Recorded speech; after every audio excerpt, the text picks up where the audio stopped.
only got a couple minutes before I go. So, and I'm going to try to be objective.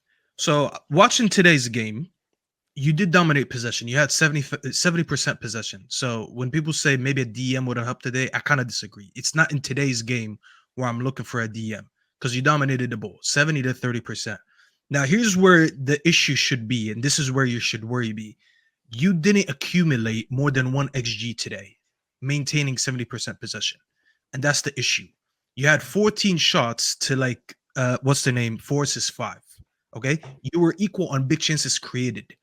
When you have the ball for a significantly more amount of time than the opposition, and these are the numbers that you have, then that's worrying. And what's more worrying is that happened last season. There was a lot of games. I remember Hassam's rents.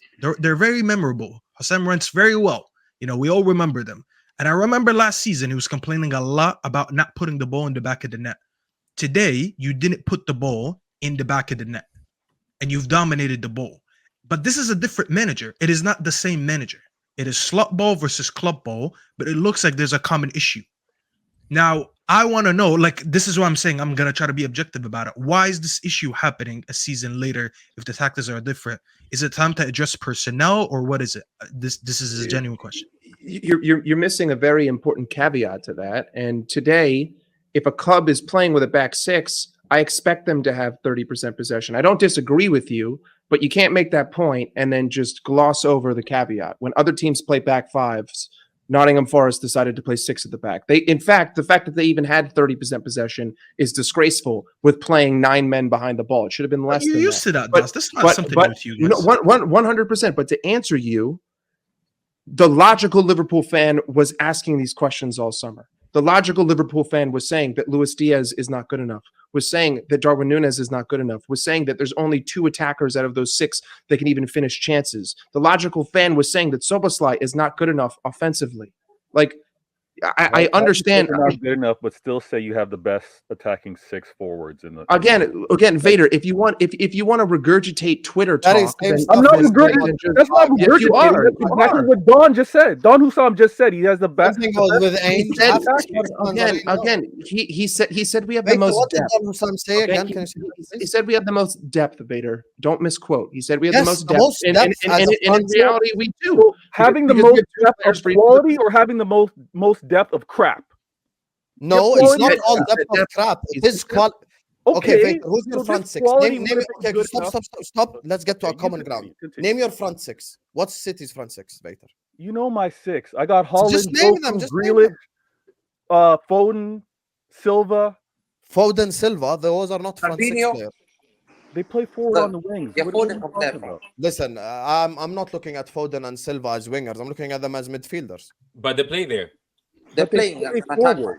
Like now when you Savio. So what are you trying to say? What is he trying to say? What are you trying to say? The thing is, though, we have a front line in terms of depth that is the best front line in the league. Meaning we've got Mo, we've got Diaz, we've got Jota, we've got Chiesa, we've got Gakpo, and we've got Núñez. Those 6 in terms of depth. The problem is, though, with that, Hassam, is this: Haaland alone is better than at least 4 of yours combined. So you have more depth in terms of numbers, but when you add up, I think depth is. I think I view depth based on if you add up the entire quality of City's front attacking players and compare it to the overall quality of Liverpool's. I think they are a country mile ahead of you. In my personal opinion. Which, well, again, I think that you should be. I didn't pick you to win the league. I do think you have the ability to be in a title challenge. I really, really do. But equally, I agree you didn't do enough in the summer to win the league personally. But the reason why Liverpool were getting a lot of stick today is because of headlines like this that came out 2 weeks ago. The mainstream, and this is this is what's going to happen to Liverpool fans, and we've all been through this. Liverpool Spurs fans got it last year. When the mainstream media is praising you, and then it goes wrong, you're going to get stick. When Arsenal lose a game, I get as much stick as any gooner out there just because I've said they're a really good team. Strangely, when City lose a match, no one comes at me when I say City are the best team in the world, but it all depends on what's going on. But yeah, Liverpool. G, you haven't said much about Liverpool today. What was your take on it, bro? Yeah, because I feel like we're all moving past the game. I agree. They deserve to win. Do you get me? Like being title content, like that's all irrelevant. Like I don't care about all of that. I'll be honest. Like we should have beaten Forest. Yeah. Do you get what I'm trying to say? And there was people. I do agree with what Mike said. They're like, there's a difference between the people that you're speaking to here on the screen and other people. Fair enough, but I've seen people. Everyone on this panel have seen people say, yes, Liverpool under Slot, we look great. We're probably going to win the league, or we look like we could. I've seen it. I've 100% seen it. And Sam, you did the show for a reason. You hear what I mean about people getting too giddy because people were speaking like that. So that is a fact. I feel like we can't gloss over that. But just in regards to today's game, we didn't deserve to win. Do you know what I mean? Like Forest, like they would, in my opinion, they were a better team in the second half. Even with that 6 at the back, I felt that they were better. They looked more threatening than we did.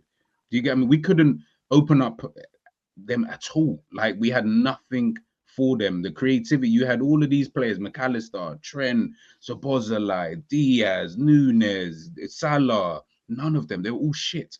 Like they were literally just all shit today. And that's the only thing that we got to look at. For me, just look at it it's a game in isolation. If it continues, now we can start really comparing and saying, you know, are we going too far? How good are we? All then fair enough. But one game, I'll be honest, I don't care that much to go too far with whatever the assessment on the team is, because it's only one game. We don't know. For all I know, Liverpool go on a run of 20 games unbeaten between now and, do you know what I mean? And then what? Then this game was just this game. Then everyone will change what they're saying. But for now, everyone was right. You should not be losing to Nottingham Forest at home. That shouldn't happen. Should not happen. Doesn't matter where you think, if you're going to win the league. Heck, it doesn't even matter if you think you're going to finish in 6th. You should not be losing to Nottingham Forest at home. G can also say there should be no crying. There should be no crying about the transfer window. There should be no crying. Agreed. For this game, you're so disingenuous. Yes, for this game in particular, because you won 4 months in a row and you still cried about transfer windows. The reason why we cry about transfer windows, Vader, because we got a new manager in and made profit. Think about that. Don't respond directly. Think for 10 seconds. New manager, new system, new style, made profit. Do you understand how shit that is? Usually, 99% of the time when you get a new manager in, that's when you actually spend the most money because the manager needs help. The reason why we need to spend money, Vader, is depth. Who came on today to influence the game? Who came on today to change the game? Curtis Jones, Kostas Tsimikas, big 2024. See why we needed players? If you were playing Arsenal, you always Sam, let me jump in though.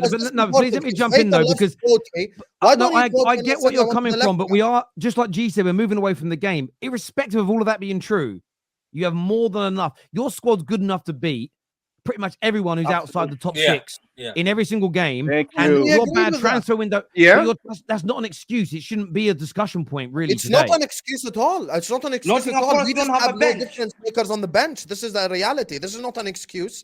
Even so Salah has a shit game. What was the bench today? Salah first 4 games, Mo's been brilliant in 3 of them. He had 1 shit game. Okay, players are allowed to have bad games. Erling Haaland, I bet you, is going to have a bad game. So what? You need someone around him to pick him up every now and then. You need someone to deliver. But you've got more depth. You've got more depth than City. What are you talking about? You said you've got more depth than City. Terry, don't change attacking as well. But you said Mo Salah has a bad game. That happens. You're right. Haaland will have a bad game, but because their depth is better in the attack, somebody else will step up and win in the game. Where was your depth today? That you just said is better than City's. Our depth as well played like shit today, to be honest with you. Okay. Oh. I mean, we haven't seen Chiesa yet, but our depth played like shit. Okay. I can't lie, Terry. I'm gonna agree with you guys. Yes, your bench stinks. I just saw your bench for the day. That stinks. That's what I'm saying. Thank you. Thank you. But the depth, bro. The depth, though. Come on now. Remember, this is just one man's opinion. This is just one man's opinion. No, we know it's one person. We have 6 players who are obviously, we've got the one world-class player in Mo. We've got Jota, who's a good finisher, and the others are iffy. Yes, I know that, but they are options now. But then how is it better depth than City? Because City have the better striker, but we have the better wingers. Wingers? Would you rather have at Man United Doku, Grealish, and Savio, or the 4 wingers that we have? 5 wingers, actually. Cities. Fair enough if you say that. And I'm not even that big a fan of Jack Grealish. But yeah, like the thing is, City, I look at it this way. City fans love their wingers and rate them and know they're going to get better and better. All you do, Hassam, is tell me how crap yours are, barring Mo Salah. So why would I take yours? Fair enough. It's fair enough. Let me do some more. Sam, I'm going to come to you in a second, brother. Yeah, that's not depth, Terry. Depth means if Haaland goes down or is having a bad game, what kind of depth do you have to replace him? I understand that's also what depth means, but I think the overarching breadth and quality of City's attack is better than Liverpool's. I really do. I really do. Yeah, Terry, because when you play that game, if Haaland goes down, okay, dangerous. We're scared.